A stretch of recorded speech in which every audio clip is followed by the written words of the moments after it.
Ma grand-mère a voulu tester le snowpark la semaine dernière. Je lui avais pourtant dit de ne pas y aller. Elle ne m'a pas écoutée, elle a sauté, elle est tombée. Bilan, col du fémur cassé.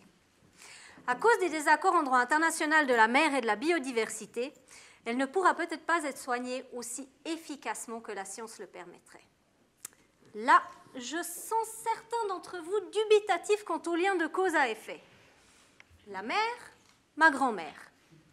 C'est normal. Pas de panique, on respire un grand coup. Je vais vous expliquer. Dans les profondeurs des océans vit une bactérie. Par le biais de ses ressources génétiques, elle fabrique une substance particulièrement efficace pour la cicatrisation des os. Les ressources génétiques, ces petites briques qui composent les êtres vivants, permettent de développer des inventions. Mais mettre au point de tels produits coûte très cher et nécessite une technologie de pointe, principalement détenue par les pays du Nord. En effet, pour qu'une entreprise investisse dans la recherche et le développement, il faut qu'elle puisse envisager un retour sur investissement. Des désaccords juridiques sur le plan international risqueraient de décourager les entreprises à de tels financements. Ainsi, Ocean Farm pourrait renoncer à créer le médicament dont ma grand-mère a besoin si la situation juridique est instable. C'est le droit international qui détermine les règles relatives à l'exploitation des ressources de la haute mer et des grands fonds marins. Il prévoit différents cas de figure. Selon le droit de la mer, le pêcheur pourra se servir gratuitement de poissons.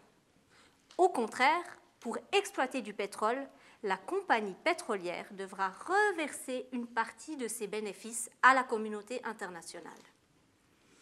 Pour les ressources génétiques marines, par exemple la bactérie favorisant la cicatrisation des os de ma grand-mère, la situation est floue. Pour les pays du Nord, elles doivent être librement exploitables comme le poisson. Pour les pays du Sud, les avantages et les bénéfices doivent être partagés comme pour le pétrole. Ma thèse a pour but de déterminer si, d'après le droit actuel, les ressources génétiques marines pour la réalisation d'inventions peuvent être librement exploitées ou non.